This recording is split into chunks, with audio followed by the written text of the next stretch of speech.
Aram, what was that? Good news, I found a dragon. Dragons aren't real. Aram, say it back to me. Dragons aren't real. Dragons are real. Okay, why a dragon? What better way to promote Kill Every Monster than with an actual dragon? We may need to bump up the patron just a little.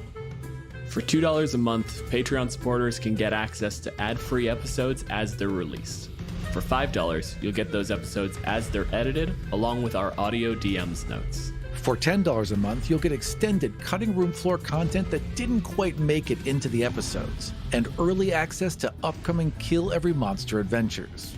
We've also got the $25 Pen Club, the $50 Birthday Bash, and the $100 Associate Producer levels with exclusive access to Patreon-only games and world-building consultations with Aram and I. You can also listen to early, uncompressed, ad-free episodes by subscribing to Kill Every Monster via Apple Podcasts. If you are listening on the Apple Podcasts app right now, you can sign up for a free 7-day trial with just a click. Want a free way to help the show? Give us a review. Written reviews are amazing, but even clicking 5 stars is a huge boost. Podcast reviews are the best way we have to get the show in front of new listeners. And you can leave reviews for the show on Apple Podcasts, Spotify, or Podcast Addict. Find all the ways you can support the show at killeverymonster.com.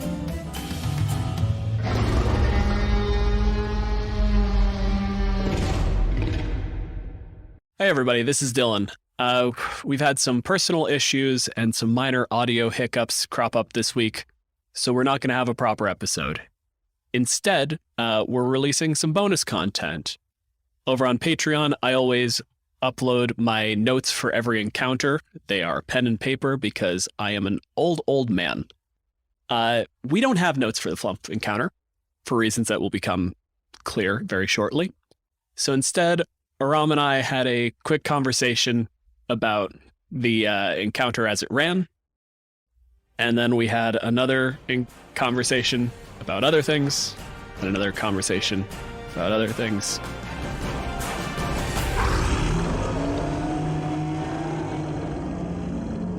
So here's the deal, Aram. I am supposed to do our notes for every session, right? Correct. The Flumph was a problem. Because it's not your game. I'm glad that you've stumbled into this problem. Because for the benefit of the listener, assuming that you just throw this out there semi-edited at best, we were rotating seats, essentially. We were supposed to rotate seats. I become you become the guest becomes me. So Alex was going to run the game. I was going to try to murder you, and you were going to be the monster.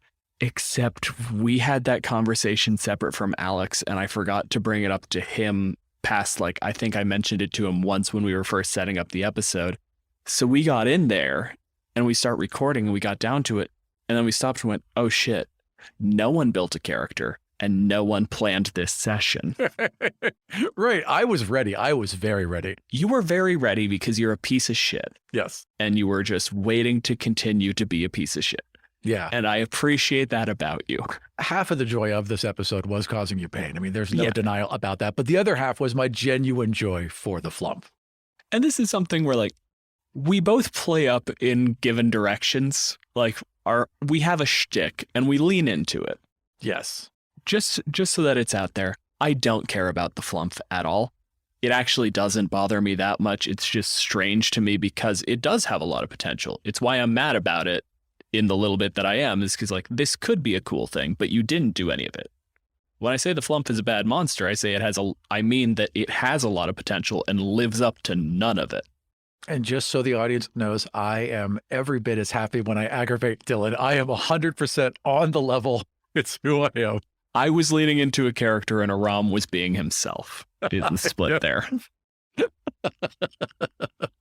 I mean, I vamp, no lie. I do act it up. I know what people expect of me, but it's also fully within my heart. It's never hard. Absolutely. The joy is just there. And that's, again, the wonderful feedback is when I'm not quite as real bitter as I'm playing into, you're being enough of a shit that I'm not resentful of the monster or the thing that we're talking about. I'm resentful of you. Just Right, it works out. shut up for a minute so I can get this, I can draw it out of you every time. It's wonderful. To be fair, I could draw it out of a lot of people, but I'm particularly good at drawing it out of you. It's a good bit. It works. It gives clear signposts for the audience. The audience knows where we're going to generally land. They can have expectations of us, and it does make the show easier to listen to. It's the same as any sort of talk show radio bullshit where it's like you have a character. You have a character the audience can know, and it's like close enough to me that it doesn't feel disingenuous for me or the audience. But it's also a little bit of a lie, just like a tiny bit. All right, so the most wonderful creature that ever was to be. That session had to get planned, like all of them have a certain amount of like we talk to the guest and then it gets rejiggered a little bit. That had to get planned literally as we were walking into it. And it would be a hard one to reschedule because he is in China. We realized this going into the recording. We realized it ahead of time, and I told you, take the Chul, we'll figure out something to do with it, but that'll basically give you meat. The Chul Butler was good. The Chul Butler was great. That was your call. I just gave you the Chul as like I said, a fucking meat shield so that Alex wouldn't destroy you regardless of what level he walked in at. If I had time to like think that out more, I would have said that somehow that Chul got like it was like, a rock fell on him or got, Do the standard, it's got mind control, and then it took a shot to the head, and now the mind control snapped. Right. And therefore I was able to like, okay, hey, we're friends now, right? That kind of thing. But I think it got clear, and that would have paid off really well when he did the mind spike, because that made real sense why it just debilitated him. That little note would have been nice, but I don't think it was needed. We have a lot of times where we set up cool little narrative hooks like that, and then immediately one of us goes, we don't have time for that. Yeah, absolutely. 5 to 10 minutes of like Alex having a backstory and first walking in, like we did a fair bit of narrative that you dropped, and we still wound up with a pretty long episode. Giving the Chul's backstory, what added value? With Alex's character, all we needed to know was that when he was young, he was bullied, and some ominous force gave him a sword. That's all, and has been directing him ever since. We didn't need to know anything else.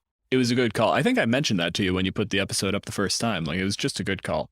There was a couple things about that episode, and there was a little aftermath.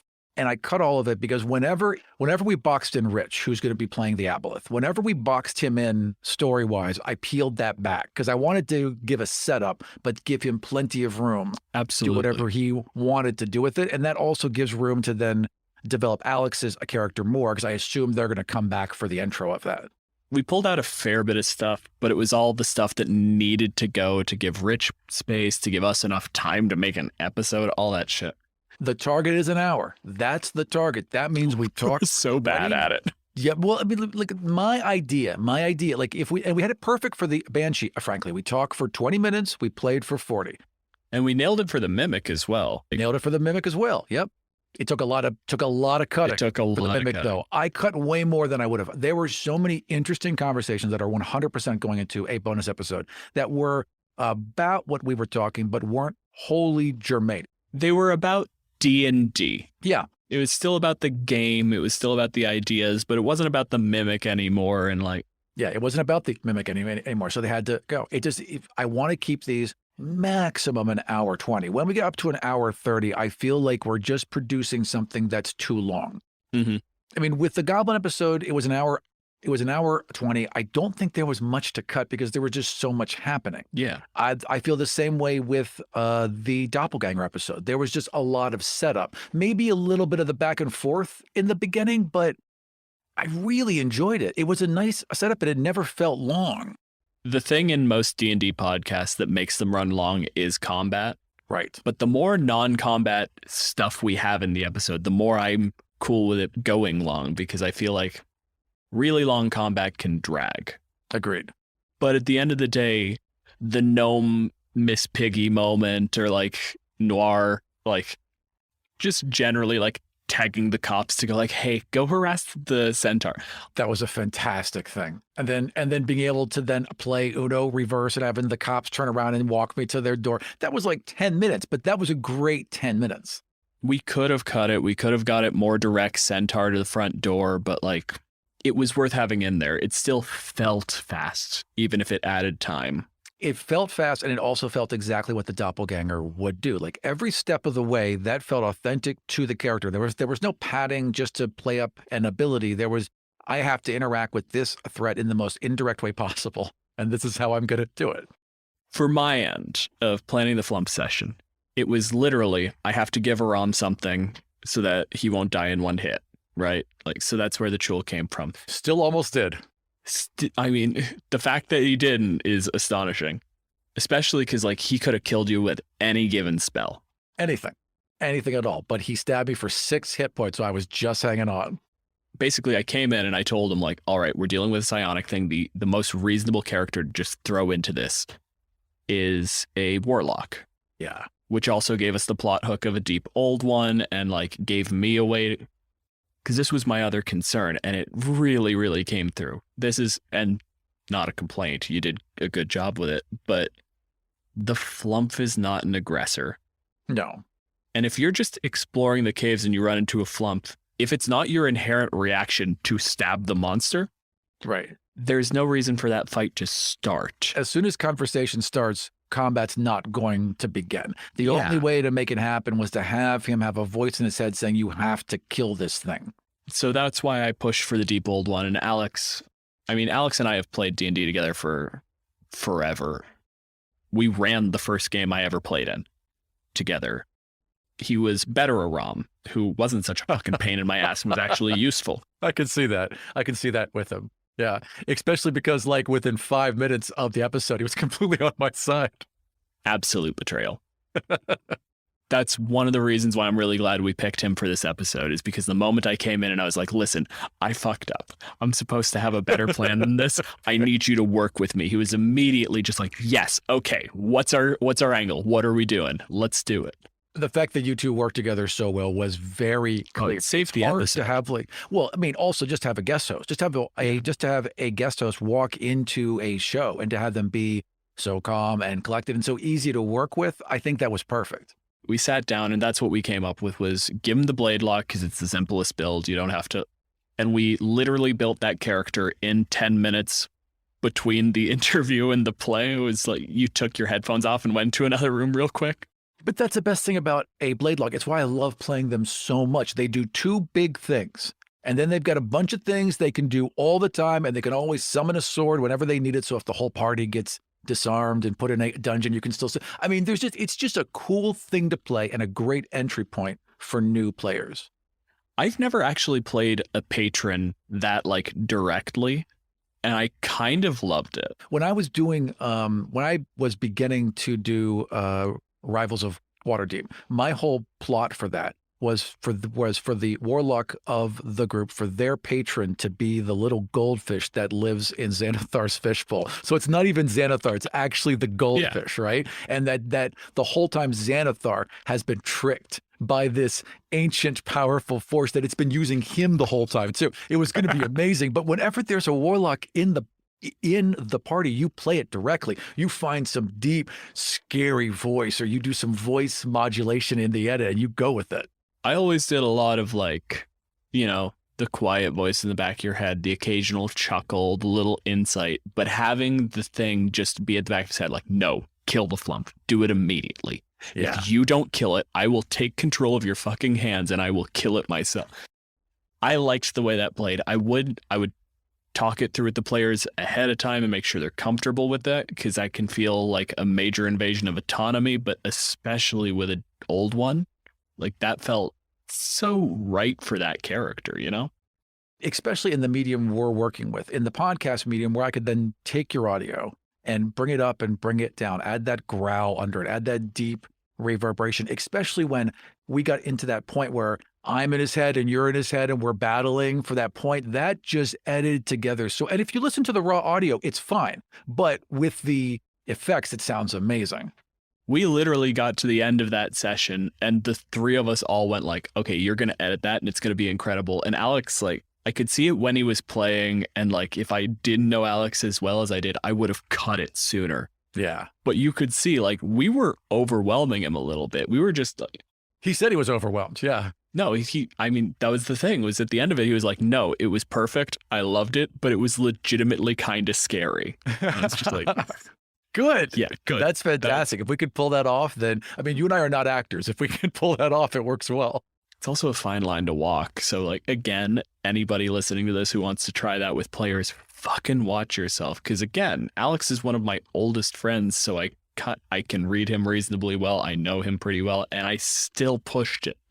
It was a fucking risky move, and I would have felt absolutely terrible if we took it a step further. If it was a live game, I don't think you would have. With a friend that you know, in a way that we could then go back and edit and take things out, you made the right call. But it is a really fine line. It's why it's so important to have lines and veils and session zeros. Have the X card, like, because again, that was like, Alex knows that he can stop me at any point. If that's a table, if I was at a convention, especially, like, even if you put the X card on the table, there's a risk that someone feels uncomfortable and will not stop you. And then you take it a step too far and it's just bad. At that point, you've ruined the game for the player. You will feel guilty and it'll ruin your memory of the game. And depending on how bad it got out of hand, then you've killed the session entirely. Like, you want to leave with at least one fucking person having fun, and that killed the game for everybody.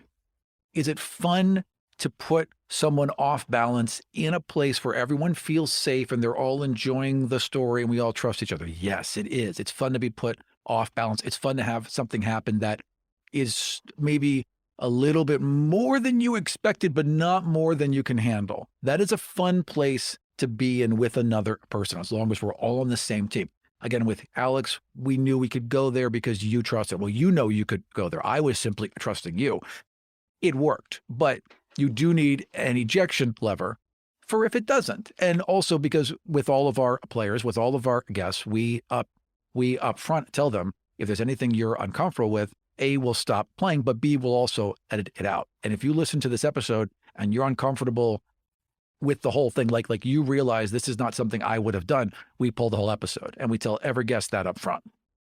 I personally think that turned out as well as it could have, for the fact that, honestly, I had no plans for the Flumph. I just threw it to you and you ran with it. I did. Even the Chul Butler thing was something where, like, I think I jokingly said the word butler and then you just latched on. So, like, I was really kind of pushing for, like, how am I going to play this? And as soon as you said butler, I was like, yep, that works. That's perfect. I'm going to put it to you. We basically ran that game together. What would you have done differently? Is there something you would have done in the setup to, like, clean up the way it ran? No, I think I defined that character.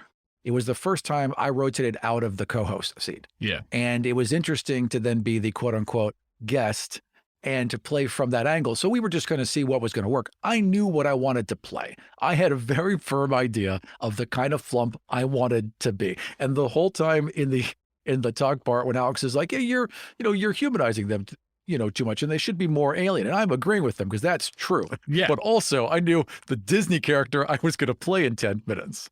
It's the two options. You always have the option of leaning into the alien or leaning into the goofy. And, like, the goofy works really well for single sessions or NPCs. My major gripe with the Flumph, even, like, if you left the stats identical, is just the fact that they're so, like, adjacent to danger that they cannot handle, right? But if you have something that's sufficiently fun, you can short circuit your player's brain and they won't think about how it doesn't belong. Absolutely. And I think you nailed that, where, like, at the end of the day, I didn't question why you had control over the Chul. You just did. Like, that was fine. We said the word butler and everyone at the table was like, yeah, that's his butler. Of course it is. He has little tea parties with that Chul. Of course he does. I hate that so much. He doesn't drink the tea ever. Like, we never got to get to that point, but he just makes tea for other people. There were all these things about Flumph where I wanted to underline that he is a lawful good creature, a creature that has an entire tea set and knows how to brew tea and has the stuff to brew tea, even though they would never, ever drink it. Only for other people is a lawful good creature, a creature that after you stabbed it, after you tried to kill it, and still, even after he's defending himself and begging for his life, you still kill him. He's still like, okay, look, I still believe in you. I know you can do this. I know you've made a bad choice here and you've made probably a lot of them, but I'm telling you, I've seen the good in you and I believe in you, just before he dies at their hand. That is a lawful good creature. Absolutely. And I think you can do the exact same thing on the other end of it, where if you lean into the alien, and God, we saw it a couple of times. There's a couple of lines out of Flumph that come out absolutely ominous. Terrifying. Where it's like having a creature that is creepy and completely like foreign. You just do not understand it. And then having it turn to you and go like, but I believe in you and I know you'll make the right choices. Yeah. And then slips straight back into weird psychic babble. It'll throw players off their game, and it's a fantastic way to handle it. But again, it constraints the format. We have an hour. You playing something that feels truly alien isn't gonna fly. We have like 40 minutes. If we're keeping to the hour, we got 40 minutes, but really that ends up stretching to an hour 20. Yeah. I mean, yeah. I think the longest the AP has been is an hour, because there's no episode that's been over maybe an hour 10. I think for the doppelganger ended up being around an hour 10 and then 20 minutes of talk about the doppelganger. That seems heavy. I don't think we should go past that. I reference it at the beginning of every episode, but like I'm a physicist. Like I have classes, I have research that I'm trying to get done. Like I also like need to learn to edit to like get some of the bonus content done, but like I'm not going to learn to edit up to your caliber. Well, nor should you, because it's stupid and no one should. James from One Shot, when I told him how much time I put into it, he turned to me and he said, I only put in 2 hours for every one. If there's 1 hour of show, I've put in 2 hours. Now, that to me seems low, and I think he's lowballing what he actually does. But it is a reminder to me that once you get past like 8 to 1, 10 to 1, 12 to 1, you're doing too much. Yeah. Yeah, maybe a little bit of wrong. Maybe you could cool it. My goal is 8 to 1. And again, that is a lot of production, but I think 8 to 1 gives you a product that is, I'm not going to say better. I think better is pejorative, but I think that it gives you a product that is up to the production standards of what I like to listen to. But I think it's what other people like too. The other bit of context that kind of takes the pejorative out of it is the fact that like it's stuff that you hear. You are very much editing for yourself. Yes. There have been times where you've gone like, oh, Dylan, I fixed the audio. And then you've sent me 2 files back to back. And I've gone, sure you did, buddy. But it's there. It's fucking there. I'm going to quickly just double check these file names. Okay, they are supposed to be different. Got it. Cool. When you listen to those, did you listen to them on the headphones you're wearing right now? Yes. I only listen to things on my headphones. When I send you files, when we're at our desktops, we've got our proper headphones on, we're in a room, it's quiet, okay?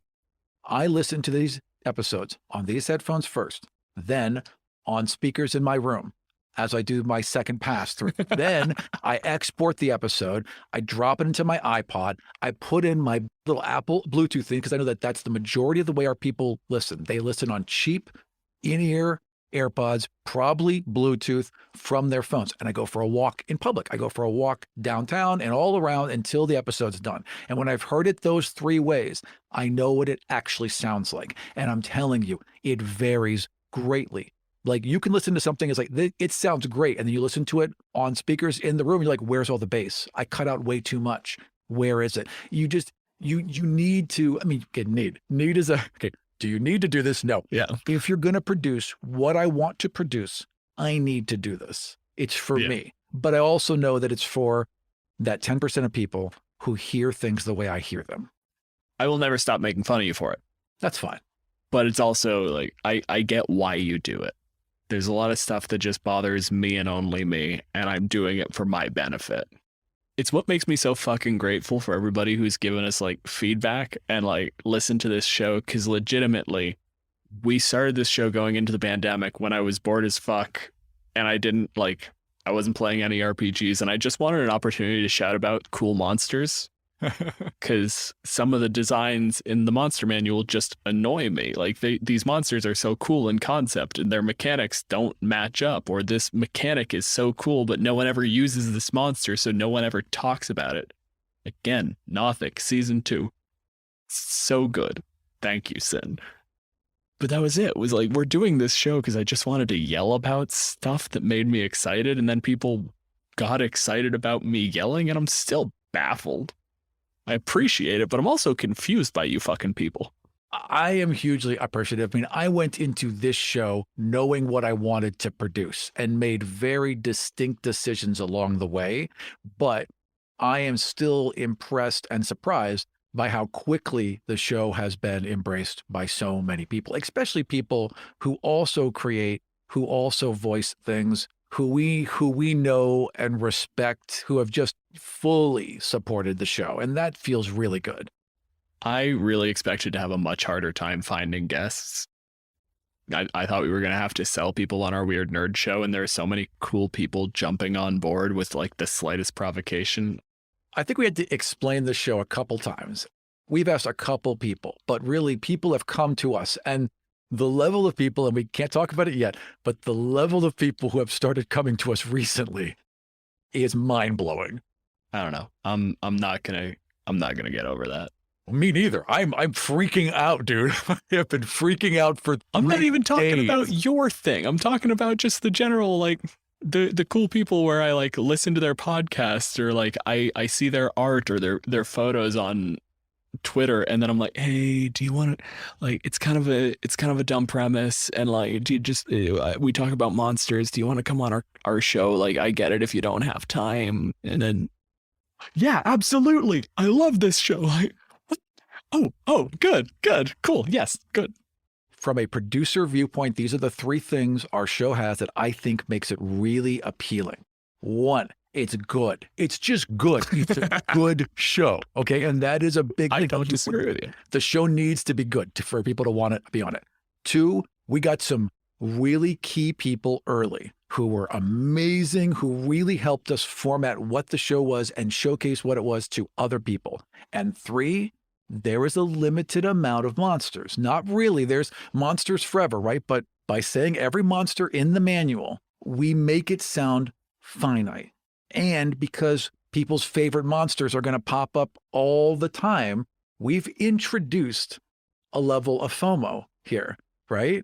And I didn't plan on that. I didn't really think about that. But it's already, I think, to that point where people are like, I want to get in now and secure my monster. There are so many episodes like that we don't have scheduled that are going to be really, really cool. But now just between the people and the monsters we currently have lined up, I'm so fucking... We got like 4 recorded that I haven't even touched yet. Here, I'll pull up the fucking spreadsheet real quick. So beyond what has been released, there's Banana and the Jiangxi, there's the Nothic, the Troll, there's Amelia's episode where we did the skeleton and the zombie at the same time, because quite frankly, that's not going to work for 2 episodes. They're the same thing, basically. Yeah. The Unicorn, like you mentioned, and the Vampire for the end of season 1. Got 6 recorded, man. Okay, they're all great, by the way. All of them are great. So much fun. No, every time I read the list, I get excited again. And we've got 4 more scheduled. I forgot to change the color for the oozes. We're doing that at the end of the month.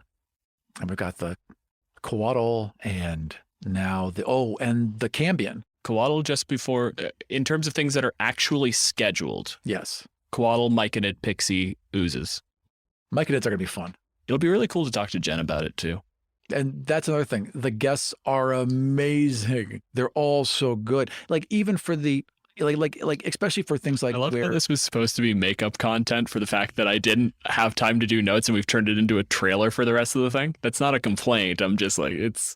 But like for the Coatl episode, how we have a writer from Star Trek Discovery as the main guest, and then an actual Maya archaeologist for the middle break where we talk to an expert, that brings my heart such joy that we can take that very, very special creature and give it the due it so rightly deserves. The creatures that like are just in the monster manual that no one touches on or no one really thinks about, and then you find out, like, oh, this is a whole thing. Like people really want to talk about this. Like even to the lesser degree of like the dragon turtle, where we like scheduled the entire episode and then found out that the dragon turtle isn't just a series of words some writers slammed together and it was a thing, and we're both of us let that get right past us. Yep. Had to immediately scramble and be like, fuck. Is there a huge like cultural significance? Is there a context that we need to pay due to? Because we were not aware of this. And of course there is. And like just looking back on things like, you know, all these cultural hits like Gamera or other large turtle creatures that we've seen this image over and over again. Why didn't one of us think, of course there's a cultural tie-in? Bowser. One of us should have thought about this. And fortunately, Glazia is so cool that she was like, look, people have made this mistake. Haha. She didn't say like, you're idiots. Which is true. Yeah. Which is what she should have said, but she didn't. She was really cool about it. And now we get to make a better episode because we sought out because frankly, a really smart guest came to us, wanted to play this creature, and then informed us what we were doing. We lucked out on that one. We did. We really, really did. Well, we've lucked out throughout this entire thing where we've had amazing guests who have been incredibly willing. I mean, the Banshee episode, we knew a little bit about Banshees, but Orla came in, NPR level expert, and basically taught a class on what a Banshee was. And it was amazing. Another point on Orla's episode, I talked to her recently. The old man has died. The team is in the finals. I don't know what's happened there. But if they do win, we'll have her back on for a little thing and we'll give you an update. That's fantastic. I think we're done here. Yeah, let's call it there. They should be happy with that. Sorry about the notes, guys. Look, you're not going to get handwritten notes on every single one, but on all the other ones, there will be. Also, I think the Incubus, we skipped it because it was just, we had a whole bonus episode. We'll get you something, guys. Yeah, you'll always get something. We said we would, so we'll do it. You want to know anything else about the show? Head on over to killeverymonster.com. And we'll see you next time on Kill. We're doing that? Every Monster. You got to do that for the intro. We're going to do it now. We'll see you next time for Kill Every Monster.